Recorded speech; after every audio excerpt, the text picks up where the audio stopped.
Chapter number 10 रेखाओं अंतर सूत्र बिंदु P ના યામ x1 y1 અને બિંદુ Q ના યામ x2 y2 એ સમતલમાં આવેલા બિંદુઓ છે. P થી Q સુધીનું અંતર d ડિસ્ટન્સ અંતર PQ કે PQ વડે દર્શાવાય છે. PQ √x1 - x2 whole square y1 - y2 whole square. અંતર સૂત્ર આપણે 10મા ધોરણમાં ભણી ગયા છીએ. વિભાજન સૂત્ર બિંદુ A x1 y1 અને B x2 y2 ને જોડતા રેખાખંડનું બિંદુ A તરફથી m જેમ n ગુણોત્તરમાં અંતર વિભાજન કરતા બિંદુના યામ mx2 nx1 m n my2 અને y યામ my2 ny1 m n. જો m n હોય એટલે આ વિભાજન કરતા બિંદુઓમાં m n હોય તો બિંદુઓ x1 y1 અને x2 y2 ને જોડતા રેખાખંડના મધ્ય બિંદુના યામ x1 x2 y2 આ x યામ મળ્યો y યામ y1 y2 y2 મળે છે. ત્રિકોણનું ક્ષેત્રફળ x1 y1 યામ x2 y2 અને x3 y3 શિરોબિંદુવાળા ત્રિકોણનું ક્ષેત્રફળ બરાબર 1/2 માનાંકમાં x1 y2 y3 plus x2 y3 y1 plus x3 y1 y2. આ પણ આ સૂત્ર અને આ સૂત્રને આ ત્રણ સૂત્ર આપણે 10મા ધોરણમાં ભણી જ ગયા છીએ. ત્રિકોણનું ક્ષેત્રફળ બરાબર 1/2 માનાંકમાં x1 y2 y3 plus x2 y3 y1 plus x3 y1 y2. નોંધ જો ત્રિકોણનું ક્ષેત્રફળ શૂન્ય હોય તો બિંદુ A B C સમરેખ હોય છે. ત્રણ ભિન્ન અસમરેખ બિંદુઓ ત્રિકોણ રચે છે. જો ત્રિકોણનું ક્ષેત્રફળ 0 આવી જાય તો બિંદુઓ સમરેખ છે એનો અર્થ એવો કે ત્રણે બિંદુઓ એક જ રેખા પર છે એટલે તેનો ત્રિકોણ રચી શકે નહીં એટલે એનું ત્રિકોણનું ક્ષેત્રફળ શૂન્ય થાય છે.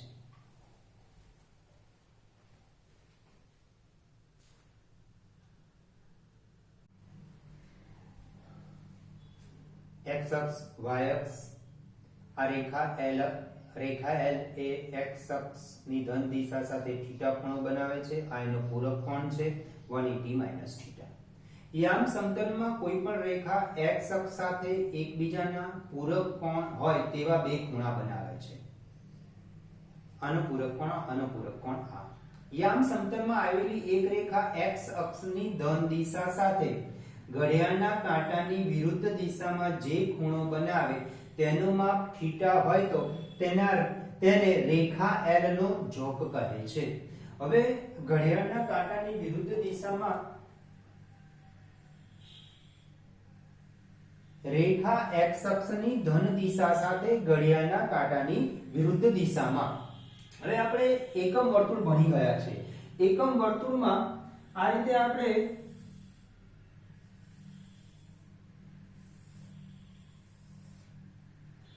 આ બાજુ ઘડિયાળના કાંટાની વિરુદ્ધ દિશામાં યામ સમતલમાં આવેલી એક રેખા x અક્ષની ધન દિશા સાથે x અક્ષની ધન દિશા સાથે ઘડિયાળના કાંટાની વિરુદ્ધ દિશામાં ઘડિયાળના કાંટાની વિરુદ્ધ દિશામાં જે ખૂણો બનાવે તેનું માપ θ હોય તો તેને રેખા L નો ઝોક કહે છે. એટલે આને 180 θ ને રેખા L નો ઝોક નથી કહેતા. આ રેખા x અક્ષની ધન દિશા સાથે જેવી રીતે આપણે એકમ વર્તુળ દોરીને જે ખૂણો બનાવ્યો અહીંયા આગળ ઘડિયાળના કાંટાની વિરુદ્ધ દિશામાં આ રેખા x અક્ષ સાથે x અક્ષની ધન દિશા સાથે જે ખૂણો બનાવે છે. આપેલી એક રેખા x અક્ષની ધન દિશા સાથે ઘડિયાળના કાંટાની વિરુદ્ધ દિશામાં જે ખૂણો બનાવે તેનું માપ θ હોય તો તેને રેખા L નો ઝોક કહે છે. આને 180 θ ને રેખા L નો ઝોક નથી કહેવામાં આવતો. આપણે અહીંથી ખૂણો θ 0 થી સ્ટાર્ટ કરીએ છીએ. θ 0 પછી θ π/2 3π/2 2π. તો ઘડિયાળ x અક્ષની ધન દિશા સાથે ઘડિયાળના કાંટાની વિરુદ્ધ દિશામાં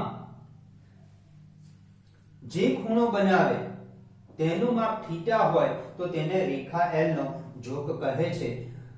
સ્પષ્ટ છે કે 0 અંશ θ < 180 અંશ આ જે થીટા છે એ 0 અને ક્લોઝ ઇન્ટરવલ 0 to 180 હોય છે. જો રેખા x અક્ષને સમાંતર હોય કે તેની સાથે સંપાતી હોય તો તેનો જોગ 0 અંશ છે. હવે x અક્ષને સમાંતર રેખા, આ x અક્ષ છે, એને એક સમાંતર રેખા દોરવામાં આવે આ રીતે તો એનો જોગ 0 હોય છે. હવે બીજો એક વર્ડ ઉપયોગ સંપાતી હોય તો સમાંતરનો તમને ખ્યાલ છે તો આ વર્ડ સાંભળેલો પણ છે કે આ x અક્ષ છે એને સમાંતર રેખાનો જોગ 0 છે. અને જો કે આ રેખા x અક્ષ સાથે નમેલી છે, દાખલા તરીકે તમે એનું ઉદાહરણ સમજવા માટે નિશાની દિવાલ સાથે ટેકવેલી છે એટલે જોગ બનાવે છે, જમીન સાથે નિશાની જમીન સાથે ખૂણો બનાવે છે. તો આના તમે નિશાની સમજી લો, આને નિશાની સમજી લો, આને જમીન સમજી લો, અને આ અહીંયા દિવાલ છે તો અહીંયા જે નિશાની જમીન સાથે જે ખૂણો બનાવે છે નમેલી છે, જોગ છે એનો.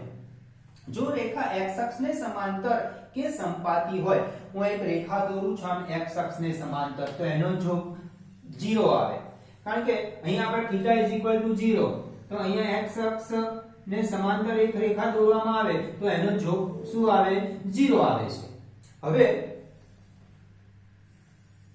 એક બીજો વર્ડ છે સંપાતી. x અક્ષને સમાંતર કે x અક્ષની સાથે સંપાતી હોય એટલે આ રેખા L છે ને, આ રેખા L આમ સમાંતર છે, આમ સમજાય, અથવા રેખા L છે ને એ રેખા x અક્ષ છે ને ત્યાં જ રેખા L દોરી દેવામાં આવે છે, એના પર જ રેખા L દોરી દેવામાં આવે છે. જેવી રીતે આપણા ટેક્સ્ટ બુકના પેજ છે ને એકની ઉપર એક ગોઠવાયેલા છે, બે ત્રણ પેજ ભેગા કરજો તમને એકની ઉપર એક ગોઠવાયેલા છે એટલે સંપાતી કહેવાય. તો આ રેખા L એ રેખા x પર ગોઠવી દેવામાં આવે, આ રેખા L ને રેખા x પર જ ગોઠવી દેવામાં આવે અહીંયા આગળ જ, તો એ સંપાતી કહેવાય. તો તેનો જોગ 0 અંશ છે.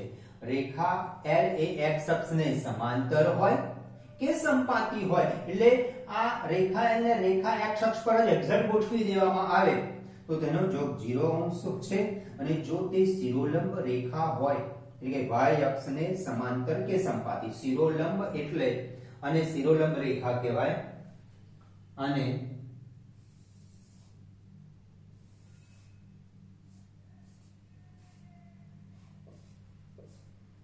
આ x અક્ષ x ડેશ x y,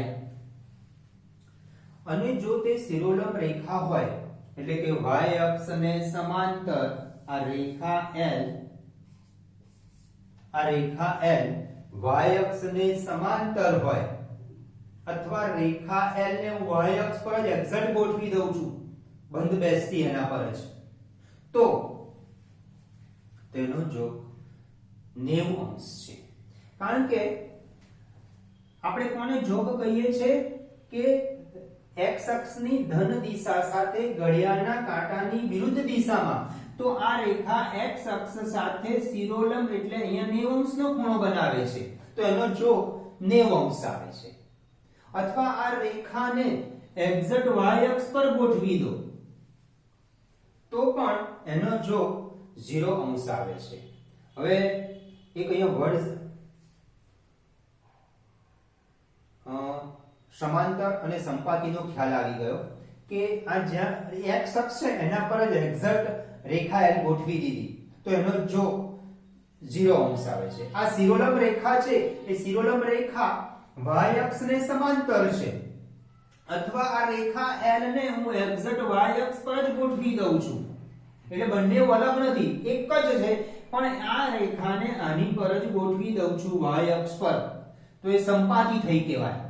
તો એનો જોગ આવે 90 અંશ. કેમ કે આ x અક્ષ અને y અક્ષ એકબીજાને પરસ્પર લંબ હોય છે, એકબીજાને પરસ્પર લંબ એટલે કાટખૂણે છેદે છે એટલે ત્યાં આગળ જોગ 90 અંશ આવે છે. બીજો એક વર્ડ સમક્ષિતિજ રેખા શિરોલંબ રેખા સમજી લઈએ આપણે.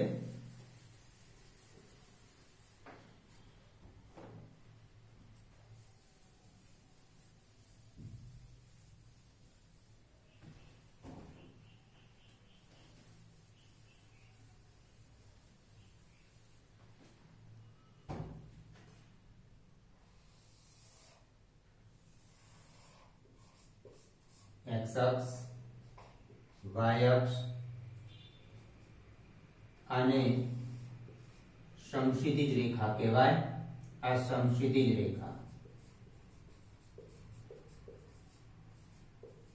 સમક્ષિતિજ રેખા અહીંયા દોરવી જરૂર નથી. ટૂંકમાં સમક્ષિતિજ રેખા એટલે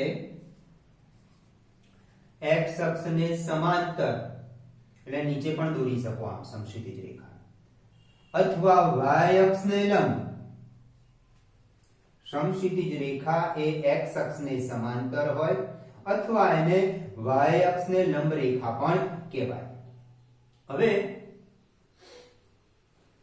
આમ રેખા દોરવામાં આવે,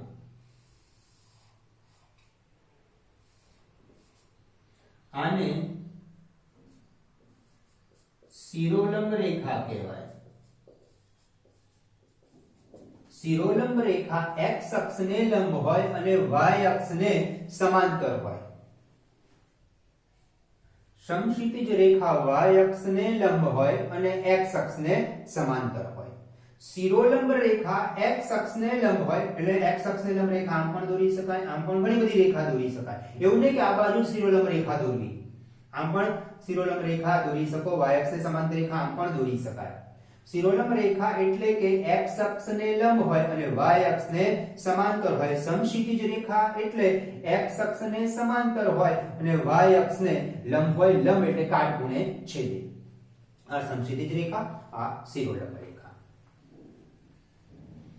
હવે વ્યાખ્યા. રેખાનો ઢાળ. જો રેખા L એ x અક્ષની ધન દિશા સાથે ઘડિયાળના કાંટાની વિરુદ્ધ દિશામાં θ ખૂણો બનાવે, એ જે θ ખૂણો બનાવે છે એ θ નો tan લઈએ આપણે, tan θ લઈએ. એ tan θ ને રેખાનો ઢાળ કહેવાય છે, જેને m વડે દર્શાવાય છે. therefore m is equal to tan θ. આ તો તમને ખ્યાલ આવી ગયો છે કે x અક્ષની ધન દિશા સાથે ઘડિયાળના કાંટાની વિરુદ્ધ દિશામાં આ ઢાળ નથી, 180 θ ઢાળ નથી. અહીંથી જ આપણે θ 0 થી ઘડિયાળના કાંટાની વિરુદ્ધ દિશામાં જઈએ અને રેખા L અને x અક્ષ વચ્ચે જે ખૂણો બને છે, અહીંયા પણ x અક્ષ અને રેખા L વચ્ચે ખૂણો બને છે, પણ આ ખૂણો ઘડિયાળના કાંટાની વિરુદ્ધ x અક્ષની ધન દિશા સાથે ઘડિયાળના કાંટાની વિરુદ્ધ દિશામાં નથી. આ ખૂણો અહીંયા x અક્ષની ધન દિશા સાથે θ 0 થી સ્ટાર્ટ થાય અને આમ જે ખૂણો બને એ x અક્ષની ધન દિશા સાથે ઘડિયાળના કાંટાની વિરુદ્ધ દિશામાં આ જે ખૂણો બને એનો tan θ લેવામાં આવે, એને ઢાળ કહેવાય છે, જેને m વડે દર્શાવાય છે. m is equal to tan θ. θ is not equal to 90 degree. અહીંયા θ is equal to 90 ડિગ્રી લો. તમે પેલું કોષ્ટક બનાવેલું છે 0 30 45 60 90, એમાં tan જોજો, tan 90 વખતે અવ્યાખ્યાયિત આવે છે, ઇન્ફિનિટી આવે છે, એટલે θ is not equal to 90 કીધું છે. સમક્ષિતિજ રેખાનો ઢાળ શૂન્ય હોય છે. મેં તમને સમજાવી દીધું સમક્ષિતિજ રેખા કોને કહેવાય અને શિરોલંબ રેખા કોને કહેવાય. સમક્ષિતિજ રેખાનો ઢાળ શૂન્ય હોય છે, શિરોલંબ રેખાનો ઢાળ અવ્યાખ્યાયિત છે. આ યાદ રાખજો ખાસ. સમક્ષિતિજ રેખાનો ઢાળ શૂન્ય છે અને આજે કીધું કે x અક્ષને સમાંતર, આ રહ્યું x અક્ષને સમાંતર અથવા y અક્ષને લંબ, એનો જોક 0 આવે છે અને tan 0 થાય એટલે સમક્ષિતિજ રેખાનો ઢાળ શૂન્ય હોય છે. શિરોલંબ રેખાનો ઢાળ, શિરોલંબ રેખા આ રહી, શિરોલંબ રેખા x અક્ષને લંબ કહેવાય અથવા y અક્ષને સમાંતર કહેવાય.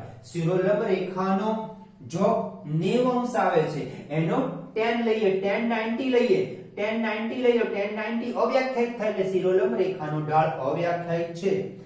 x અક્ષનો ઢાળ શૂન્ય છે, y અક્ષનો ઢાળ અવ્યાખ્યાયિત છે. કારણ કે x અક્ષ θ 0 આવે છે અહીંયા અને tan 0 0 થાય. કારણ કે આપણે એકમ વર્તુળમાં x અક્ષ θ 0, θ π/2 લઈએ છે. અહીંયા આગળ θ π/2 આવે, એનો tan π/2 લઈએ તો y અક્ષનો ઢાળ અવ્યાખ્યાયિત છે.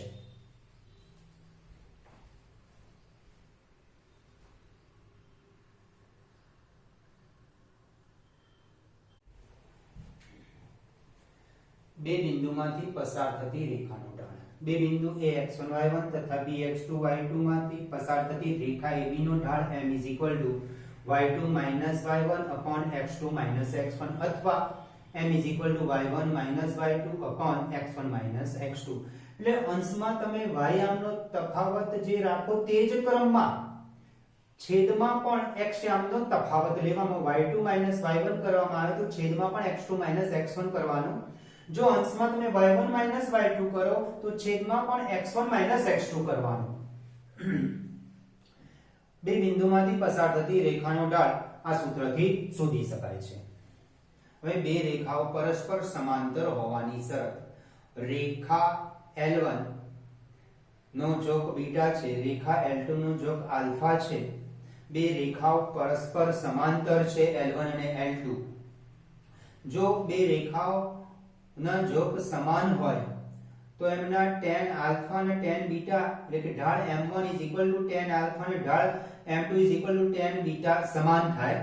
ધારો કે યામ સમતલમાં શિરોલંબ ન હોય તેવી બે રેખાઓ, શિરોલંબ એટલે x અક્ષને લંબ ન હોય તેવી બે રેખાઓ L1 અને L2 છે. રેખાઓ L1 અને L2 ના ઢાળ અનુક્રમે m1 અને m2 છે.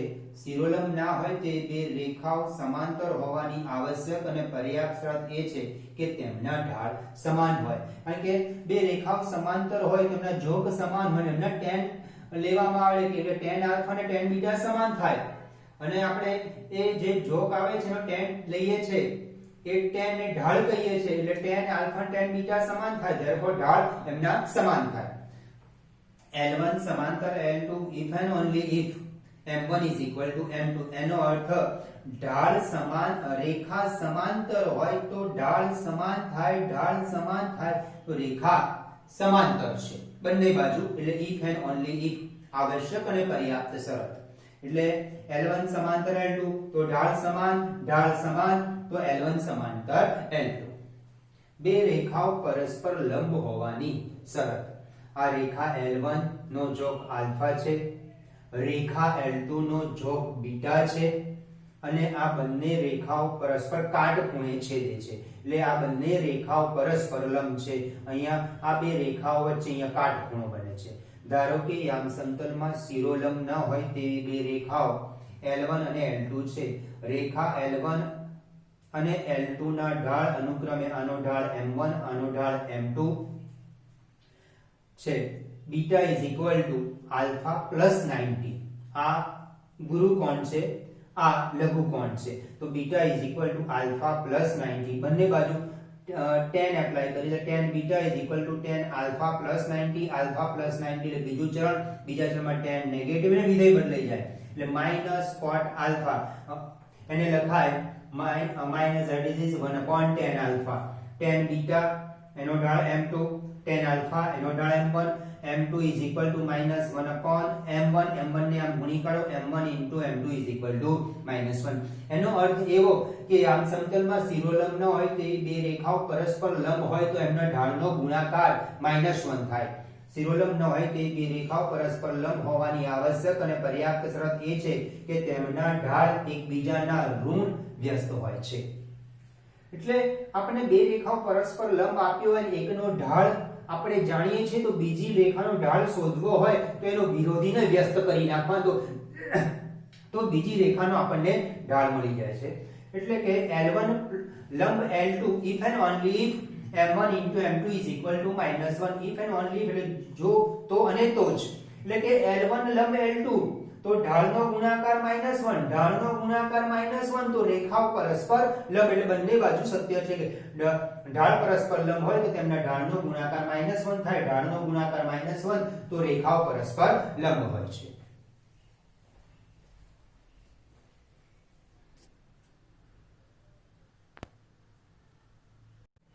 બે રેખાઓ વચ્ચેનો ખૂણો. ધારો કે L1 અને L2 શિરોલંબ રેખાઓ નથી એટલે કે x અક્ષને આ બેમાંથી કોઈ પણ રેખા x અક્ષને લંબ નથી. તેમના ઢાળ અનુક્રમે m1 અને m2 છે. L1 અને L2 નો જોગ અનુક્રમે આલ્ફા અને બીટા છે. m1 is equal to tan alpha અને m2 is equal to tan beta.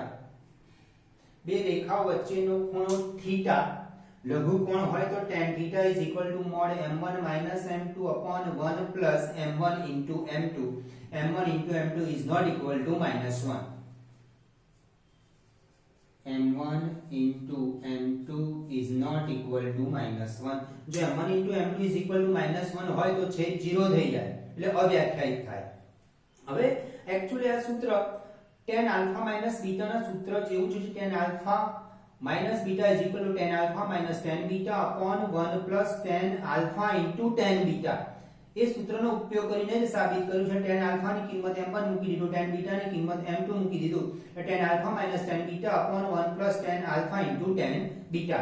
એટલે બે રેખાઓ L1 અને L2 રેખાઓ શિરોલંબ રેખાઓ ન હોય અને એમની બે રેખાઓ વચ્ચેનો ખૂણો લઘુકોણ θ શોધવો હોય તો tan θ is equal to mod m1 minus m2 upon 1 plus m1 into m2. હવે આ ખૂણાનું માપ લઘુકોણ મળી ગયું તો આપણને ગુરુકોણ phi શોધવા માટે 180 માંથી આ θ બાદ કરી દેવાના. ગુરુકોણ phi નું માપ phi is equal to 180 minus θ નો ઉપયોગ કરી મેળવી શકાય છે. હવે એક શરત એવી આપી છે કે આમાં L1 અને L2 શિરોલંબ રેખાઓ નથી. આમાંથી કોઈ એક રેખા શિરોલંબ રેખા છે. ધારો કે L1 L2 પૈકી ધારો કે L1 એ x અક્ષને લંબ છે એટલે કે શિરોલંબ રેખા છે. L1 નો ઢાળ વ્યાખ્યાયિત, શિરોલંબ રેખાનો ઢાળ વ્યાખ્યાયિત ન થાય. બે રેખાઓ વચ્ચેનો ખૂણો શોધવો હોય θ તો π/2 minus β.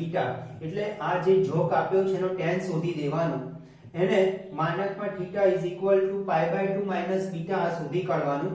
એટલે આ જે જોક આપ્યો છે એ જોક બીટા ને π/2 માંથી બાદ કરી દેવાનો અને પોઝિટિવ લેવાનો એટલે લઘુકોણ મળશે. બે રેખા વચ્ચેનો ખૂણો લઘુકોણ θ is equal to π/2 minus β.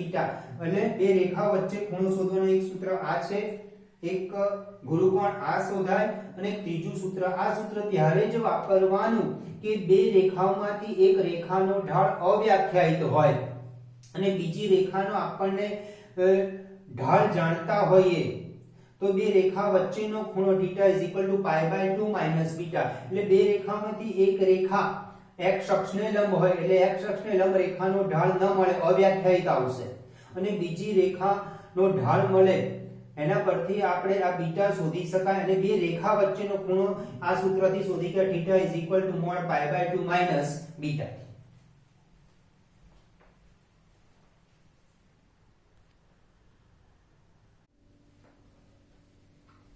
ત્રણ બિંદુઓની સમરેખતા. ત્રણ બિંદુ A B C ની સમરેખતા ચકાસવા માટે કે બે સમાંતર રેખાઓના ઢાળ સમાન હોય છે. જો સમાન ઢાળવાળી બે રેખાઓ એક જ બિંદુમાંથી પસાર થતી હોય તો અવશ્ય જ તે રેખાઓ સંપાતી હોય. આથી સમતલ XY માં આ XY સમતલમાં ત્રણ બિંદુ A B અને C માટે જો રેખા AB નો ઢાળ બરાબર રેખા BC નો ઢાળ થાય તો અને તો જ આ બિંદુઓ સમરેખ થાય. એટલે આપણે એ પણ ભણી ગયા છે કે બે સમાંતર રેખાઓના ઢાળ સમાન હોય પણ જો સમાન ઢાળવાળી બે રેખાઓ એક જ બિંદુમાંથી પસાર થતી હોય તો તે રેખાઓ સંપાતી એટલે એક જ રેખા છે. રેખા AB ને રેખા BC કે રેખા AC આ એક જ રેખા છે, ભિન્ન રેખા નથી, એટલે સંપાતી છે. આથી સમતલ XY માં આપેલ ત્રણ બિંદુઓ A B અને C માટે રેખા AB નો ઢાળ બરાબર રેખા BC નો ઢાળ થાય તો અને તો જ A B C સમરેખ થાય. એટલે કે એક જ રેખા પર આવેલા ત્રણ બિંદુઓ છે રેખા AB નો ઢાળ બરાબર રેખા BC નો ઢાળ.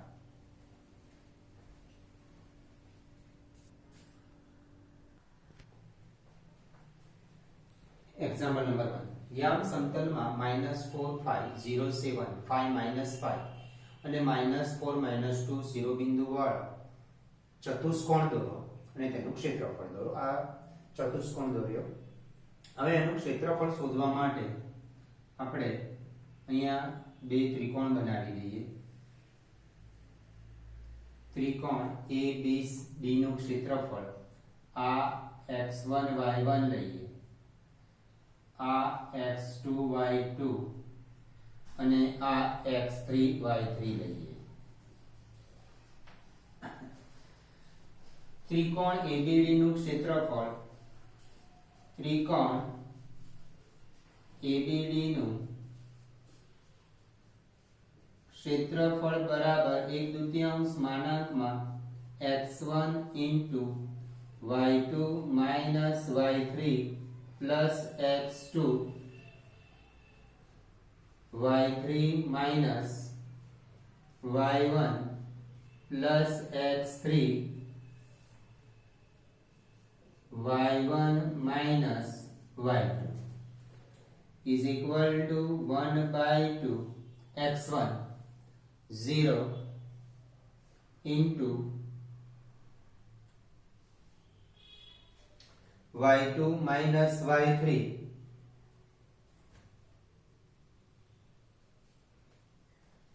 5 minus minus 5 એટલે 10 plus x2 minus 4 y3 minus y1 minus 5 minus 7 minus 12 plus x3 5 y1 minus y2 7 minus 5 2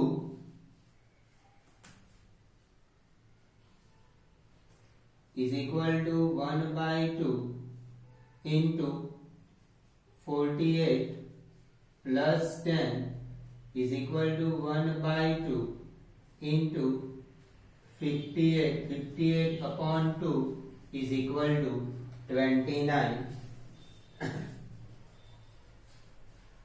ચોરસ એકમ. હવે પહેલા આપણે આ શિરોબિંદુનો ઉપયોગ કરીને ચતુષ્કોણ દોર્યો. હવે આ ચતુષ્કોણનું ક્ષેત્રફળ દોરવું છે તો આપણે B અને D બિંદુ જોડી દીધા એટલે ત્રિકોણ ABD બનાવ્યા અને ત્રિકોણ BCD બનાવ્યો. હવે ત્રિકોણ ABD નું ક્ષેત્રફળ શોધી લીધું. હવે ત્રિકોણ BCD નું ક્ષેત્રફળ શોધીએ. તમે આ બિંદુ જોડીને પણ ત્રિકોણ બનાવી શકશો. બે ત્રિકોણ તમારે બનાવી દેવાના. ABC ને જોડીને ત્રિકોણ બનાવો, એનું ક્ષેત્રફળ શોધો અને ત્રિકોણ ACD નું ક્ષેત્રફળ શોધો. આમ પણ કરી શકાશે. પછી બંને ત્રિકોણના ક્ષેત્રફળનો સરવાળો કરો એટલે આખા ચતુષ્કોણનું ક્ષેત્રફળ મળી જશે. હવે ત્રિકોણ BCD નું ક્ષેત્રફળ ત્રિકોણ BCD નું ક્ષેત્રફળ બરાબર 1/2 માનાંકમાં. હવે આને x1 y1 લો, આ x2 y2 અને x3 y3. આ x1 y1, આ x2 y2 અને આ x3 y3. 1/2 માનાંકમાં x1 into y2 minus y3 plus x2 y3 minus y1 plus x3 y1 minus y2 is equal to 1/2 x1. આ ત્રિકોણ માટે x1 y1 x2 y2 x3 y3 minus 4 into y2 minus y3 minus 2 plus 5 minus 2 સૂત્રના minus અને minus plus થશે. -2 plus 5 એટલે 3 plus x2 minus 4 into y3 minus y1 એટલે -5 -5 -10 plus x3 5 into y1 minus y2 5 plus 2 7 is equal to 1/2 minus 12 plus 40 plus 35 1/2 minus 12 plus 75 is equal to 1/2 into 63. ત્રિકોણ BCD નું ક્ષેત્રફળ 63/2 આવ્યું. Therefore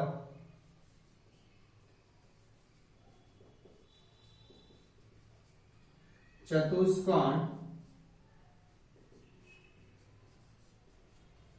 ABCD નું ક્ષેત્રફળ બરાબર ત્રિકોણ ABD નું ક્ષેત્રફળ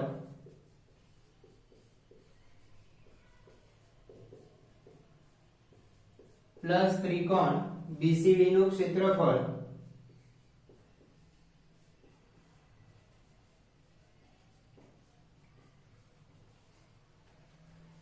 is equal to 29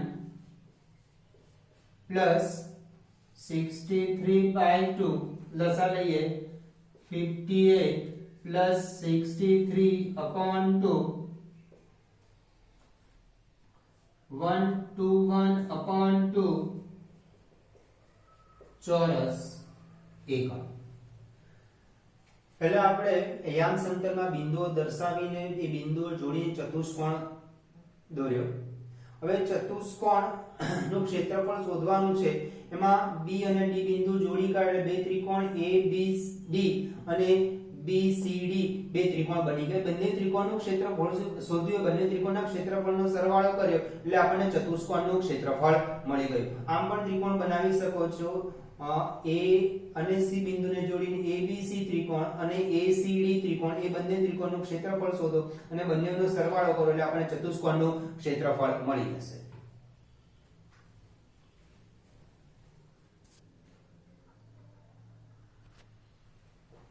example number 2. એક સમબાજુ ત્રિકોણનો પાયો y અક્ષ પર એવી રીતે આવેલો છે કે તેનું મધ્ય બિંદુ ઉગમ બિંદુ છે. આ સમબાજુ ત્રિકોણની બાજુ 2a હોય તો તેના શિરોબિંદુઓ શોધો. ત્રિકોણ ABC સમબાજુ ત્રિકોણ છે.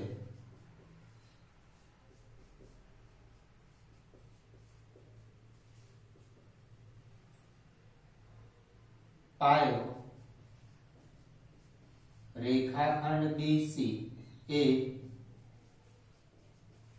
y અક્ષ પર છે.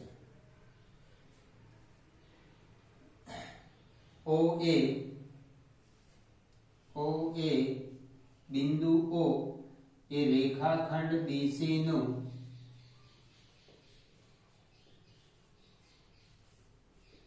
મધ્ય બિંદુ છે. આ સમબાજુ ત્રિકોણની બાજુ 2a છે. સમબાજુ ત્રિકોણમાં ત્રણેય બાજુના માપ સમાન હોય.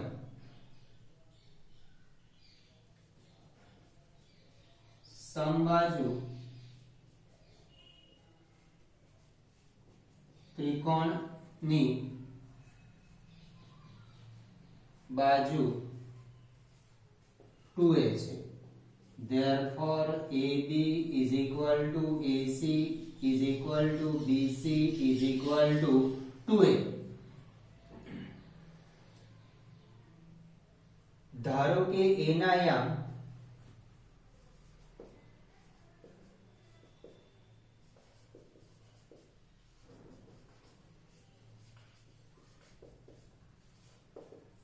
HK છે. હવે આ બાજુની લંબાઈ 2a છે. BC is equal to 2a. OA રેખાખંડ BC નું મધ્ય બિંદુ છે. Therefore OB is equal to OC is equal to આખું 2a છે તો આટલું અડધું અડધું થઈ જશે.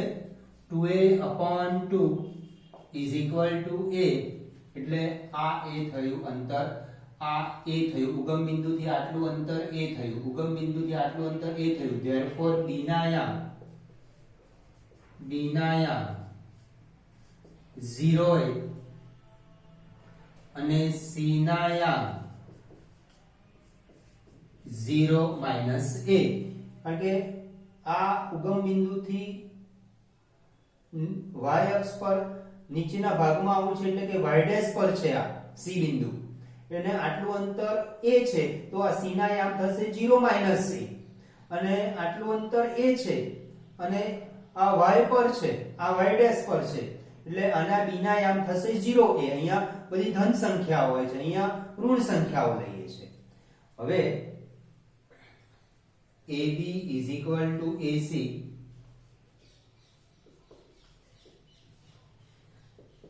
therefore બંને બાજુ વર્ગ કરી દઈએ. AB² AC², અનાયામ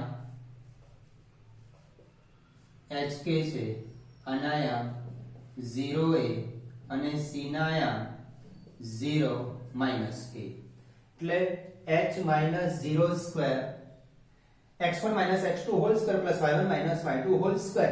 આવું રાખીશ તો મારે વર્ગમૂળ કરવું પડશે. અંતર સૂત્રમાં આપણે વર્ગમૂળ આવે છે અંતર AB વર્ગમૂળમાં x1 x2 whole square plus y1 y2 whole square. વર્ગમૂળ ના લખવો પડે એટલે બંને બાજુ મેં વર્ગ કરી દીધો. અંતર સૂત્રમાં વર્ગમૂળ આવે છે, વર્ગમૂળ ના કરવું પડે, બંને બાજુ વર્ગ કરો એટલે વર્ગમૂળ દૂર થઈ જશે. એટલે x1 x2 whole square plus y1 y2 hall square, એટલે h 0² plus k a whole square is equal to h 0² plus k minus આ માઈનસ એટલે plus k plus a whole square, h² plus k² minus 2ak plus a² is equal to h² plus k² plus 2ak plus a². આ h² આમાં આવે એટલે minus થઈ જાય એટલે cancel થઈ જશે. આ k² આ બાજુ આવશે એટલે માઈનસ થશે એટલે k² પણ કેન્સલ થઈ જશે. આ a² આ બાજુ આવશે માઈનસ થઈ જશે એટલે કેન્સલ થઈ જશે. આ માઈનસ 2ak એટલે minus 4ak is equal to 0. therefore k is equal to 0. એટલે k આપણે a ના યામ hk ધાર્યા છે, એમાં k ના યામ આપણને k નું મૂલ્ય 0 મળ્યું, y 0 y કરો. હવે AB is equal to BC.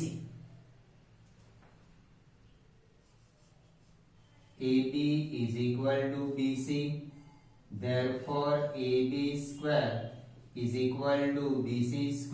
અહીંયા અંતર સૂત્ર વાપર્યું છે, ના ખ્યાલ આવે તો આ અંતર સૂત્ર આમ લખી દેજો કે અંતર સૂત્ર x1 x2 whole square plus y1 y2 whole square. આ અંતર સૂત્ર છે.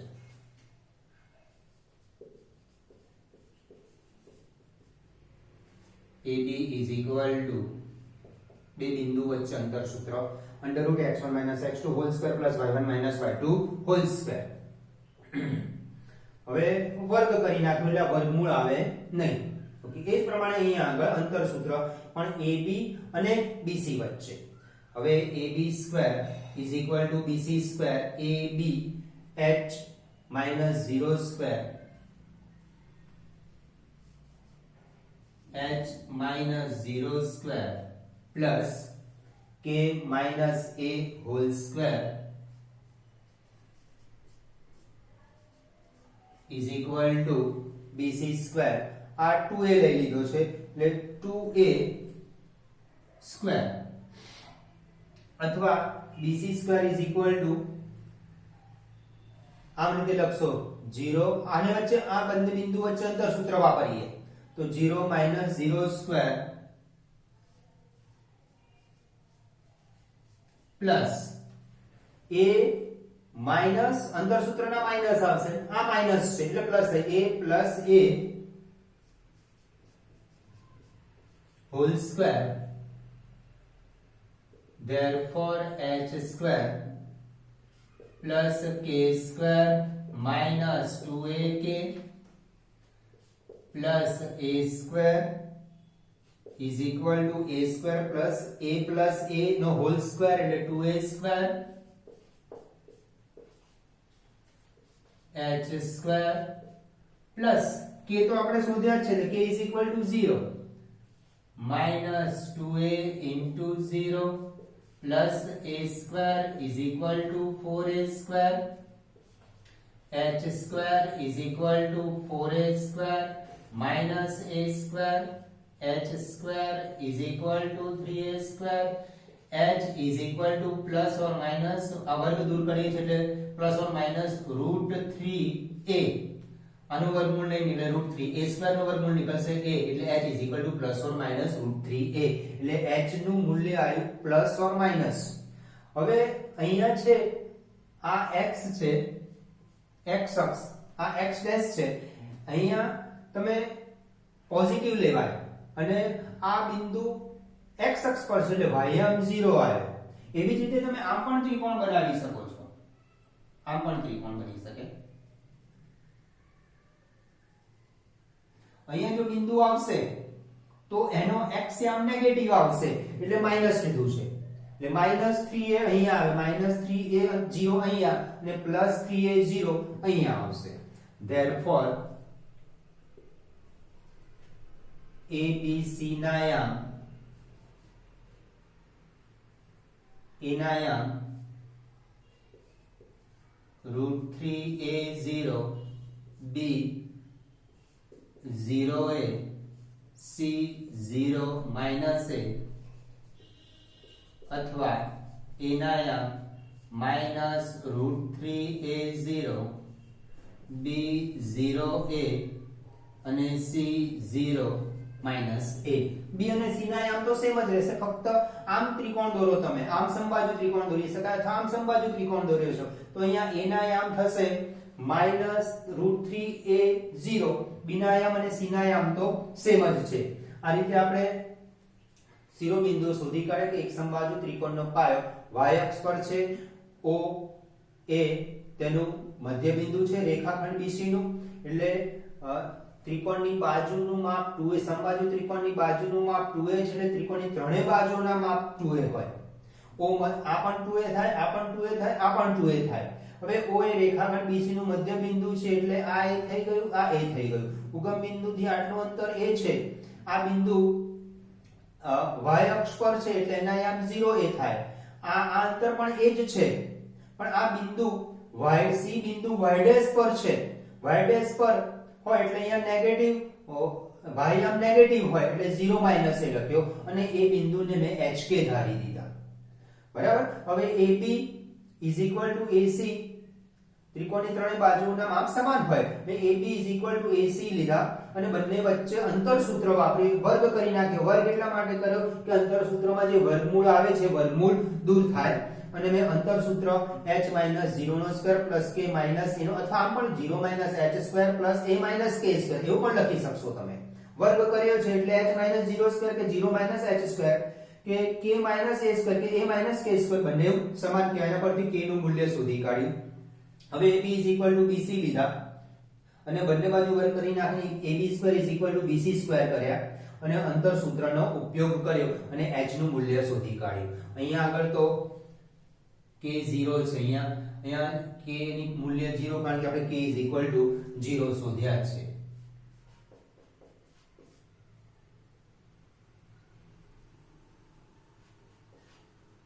k 0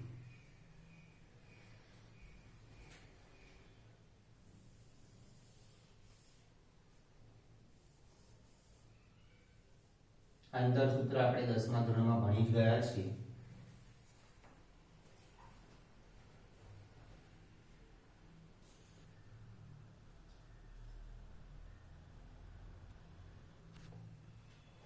એક્ઝામ્પલ નંબર 3 જ્યારે રેખાખંડ PQ y અક્ષને સમાંતર હોય સેકન્ડ રેખાખંડ PQ x અક્ષને સમાંતર હોય ત્યારે બિંદુ P x1 y1 અને Q x2 y2 વચ્ચેનું અંતર શોધો પહેલું रेखाखंड PQ y अक्ष ने समांतर હોય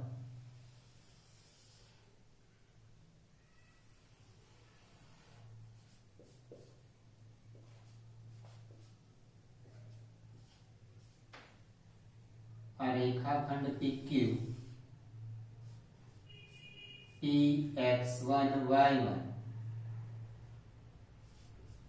Qx2 y2 રેખાખંડ PQ એ y અક્ષને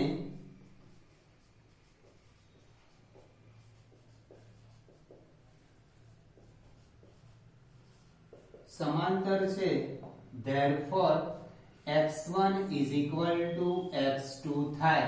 આ બંને બિંદુના x યામ હંમેશા સમાન થાય જ્યારે રેખાખંડ PQ y અક્ષને સમાંતર હોય.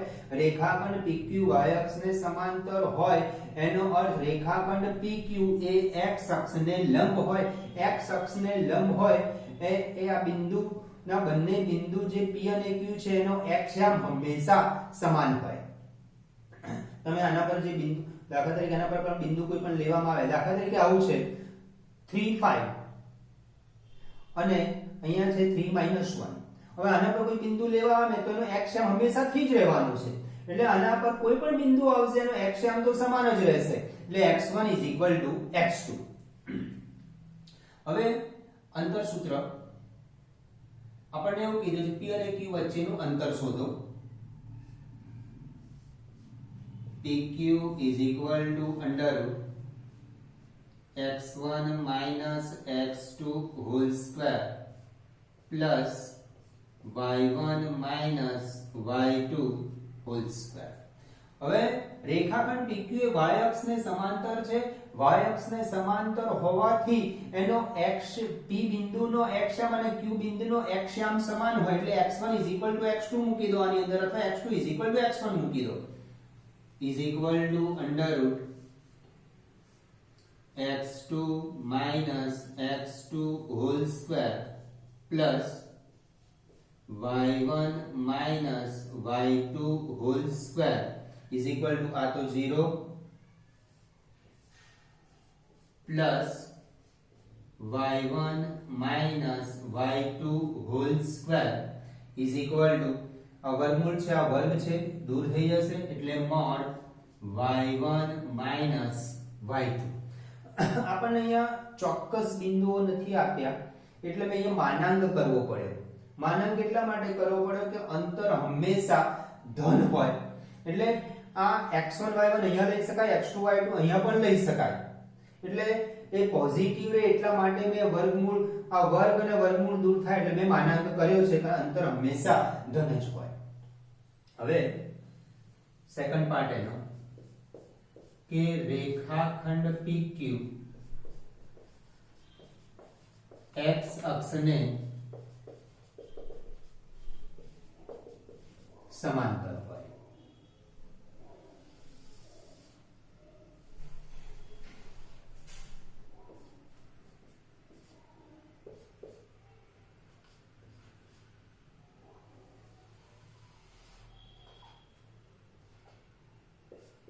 P x1 y1 Q x2 y2 રેખાખંડ PQ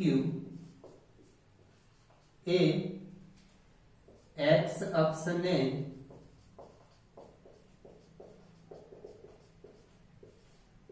સમાંતર છે એટલે રેખાખંડ PQ y અક્ષને લંબ થાય.